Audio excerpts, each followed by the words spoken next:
Good morning. Today is the 4th of December 2022. Recently here in the United States there have been some elections that have proven themselves controversial. And since they affect our anecdotes so much, it seems appropriate to stop and have a talk about them. The Australian balloting system is one of the things that made the United States such a magical place to live. You would go into a booth, close a curtain, and vote, and then you would take the ballot and put it into a box. And somebody may threaten you or somebody may bribe you, but in the end they had no way of knowing just who you voted for, and so things worked out quite well. There were other things that went along with it, of course. For example, you had to be the one doing the voting. There was an endearing example with the press. At the national level, when we had national elections, the press would take exit polls to get an idea on who was winning. But even though the polls had closed on the East Coast, they would never start talking about their survey until the polls closed on the West Coast, simply because they didn't want to risk affecting the election in one way or the other. The United States took this quite seriously, and we were quite good at it. Nobody even dreamed about fooling around with the Australian balloting system, because to do so would be disaster. There's no way you could prove corruption.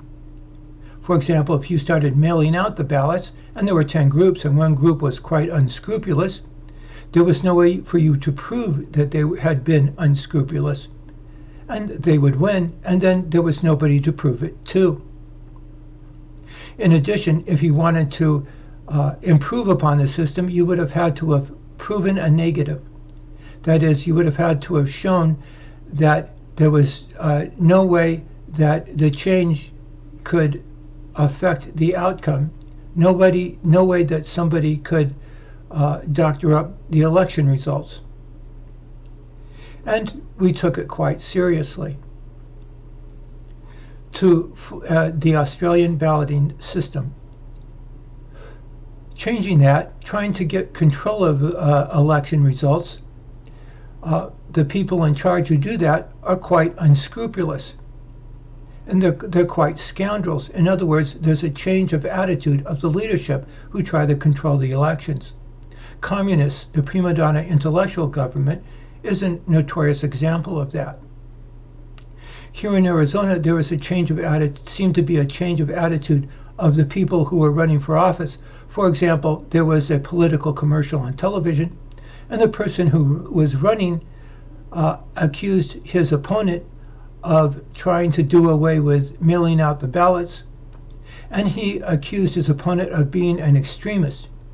He kept calling his opponent an extremist.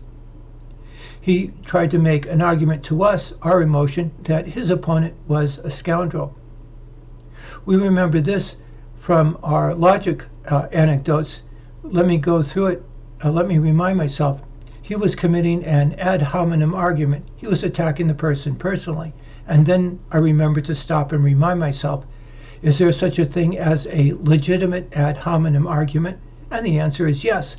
That's the kind of person who pulls an ad hominem argument. It's the kind of person who pulls a bum's rush. They throw out God. They separate the act of sex from the act of getting the gal pregnant. They feel good hurting other people. They don't lie. They just don't tell the truth. They threw out those three things that make up God and country. They don't lie. They just don't tell the truth. That's the very definition of, in our world, what is described as the bad guy. Let me stop. Malice is a word for it.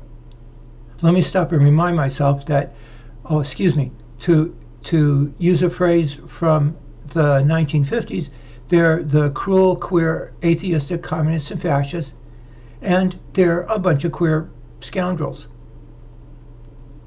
Let me stop and remind myself that no human being is wired normally, and to do so, or to try and do so, is what makes up one of the things that makes up a Yank. You try to be normal and well-adjusted and kind, a good citizen, and that's one of the very definite, very fundamental things that made the United States such a magical place to live.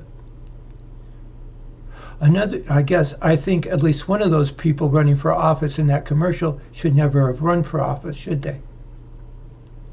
Another example might be the gal who was running the elections. She had won her elected office a few years back, and when she took the oath of office, she took the oath of office not on the Bible, but on her favorite book, which had to do with forgiving white people about Custer's last stand or some such thing. Quite frankly, I don't think she's mature enough to hold the office, but that said, she threw out our culture, didn't she? She threw out the idea of race relegated to an endearing quality of your parents, and trying to be normal and well-adjusted, and then trying to will the good of another person. In other words, she threw out the idea of being an American Yank. Can't have it both ways. You can't throw out logic. That would be to throw out logic itself. A third example might be the gal who won the governorship here in Arizona. Although the elections are kind of like a pile of tangled wire, that said, the gal who won the office, if I got the stories right, is a feminist.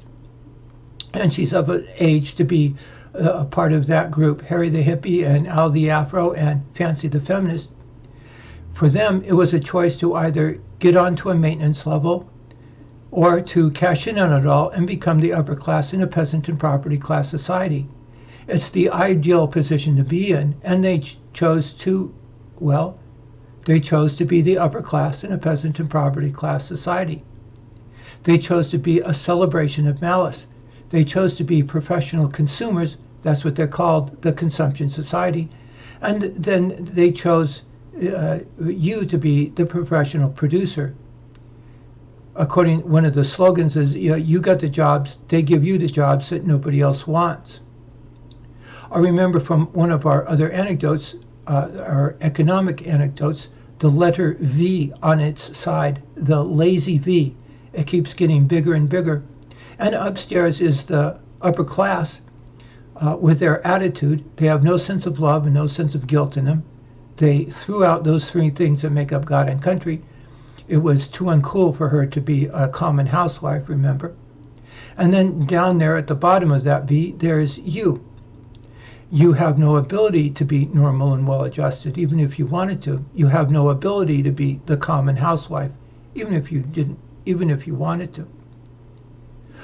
This anecdote is getting a bit long, so let's talk about you on the next segment.